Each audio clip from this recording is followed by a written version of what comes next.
உங்களுக்கு யாருக்காச்சும் இப்படி நடந்திருக்கா இல்லையான்னு மட்டும் கமெண்ட் செக்ஷன்ல கமெண்ட் பண்ணுங்க. எக்ஸாம் டைம் அப்பெல்லாம் சில எக்ஸாமுக்கு ஒரு நாள் தான் லீவ் விடுவாங்க. அப்ப நம்ம அந்த டைமை கரெக்டா யூட்டிலைஸ் பண்ணி படிச்சிருவோம். சில எக்ஸாமுக்கு 5-6 நாள் லீவ் விடுவாங்க. அப்ப அந்த 5-6 நாளை கரெக்டா யூஸ் பண்ணி கொஞ்சம் கொஞ்சமா படிக்காம கடைசி நாள்ல எல்லாத்தையும் ஒண்ணு சேர்த்து வச்சு படிப்போம். இது எக்ஸாமுக்கு மட்டும் இல்ல, எந்த வேலை எடுத்தாலும் அதை நம்ம ப்ரொக்ராஸ்டினேட் பண்ணி பண்ணி அதை கடைசி நேரத்துல தான் செஞ்சு முடிப்போம். இதை ஓவர் கம் பண்றதுக்கு எனக்கு ப்ராக்டிக்கலா ஒர்க்கான 2 விஷயத்த பத்தி உங்களுக்கு ஷேர் பண்ண போறேன். யூஸ்ஃபுல்லா இருந்தா எடுத்துக்கோங்க, இல்லைன்னா விட்டுருங்க. First, the next action. இப்போ நீங்க நாளைக்கு காலையில சீக்கிரமா ஜிம்முக்கு போகணும் அப்படின்னு வச்சுக்கோங்க. அன்னைக்கு நாள் நைட்டு ஜிம்முக்கு போறதுக்கு தேவையான pre work drink, socks, shoe, shaker இது எல்லாத்தையும் ரெடியா பேக்ல எடுத்து வச்சுக்கோங்க. அப்புறம் நீங்க அடுத்த நாள் காலையில எந்திரிக்கும் போது நீங்களே இன்னைக்கு ஜிம்முக்கு போக வேணாம் அப்படின்னு நினைச்சாலும், ஐயோ நேற்று நைட்டு எடுத்து வச்சதெல்லாம் வேஸ்ட் ஆயிடுமே அப்படின்னு சொல்லி நீங்க ஆட்டோமேட்டிக்கா ஜிம்முக்கு போக ஸ்டார்ட் பண்ணிடுவீங்க. இது ஃபர்ஸ்ட் மெத்தட். செகண்ட் மெத்தட் என்னன்னா, தி 5 minute ரூல்.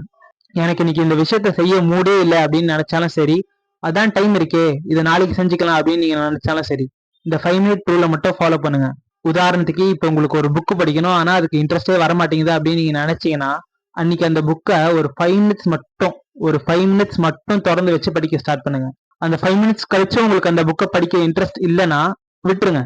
ஆனா அடிச்சு சொல்றேன், நீங்க அந்த 5 நிமிஷம் மட்டும் புக்கை படிக்க உக்காந்துட்டீங்கன்னா அதுக்கப்புறம் உங்களுக்கே இன்ட்ரெஸ்ட் வந்து நீங்க ரொம்ப நேரம் அந்த புக்கை படிக்க ஸ்டார்ட் பண்ணிடுவீங்க.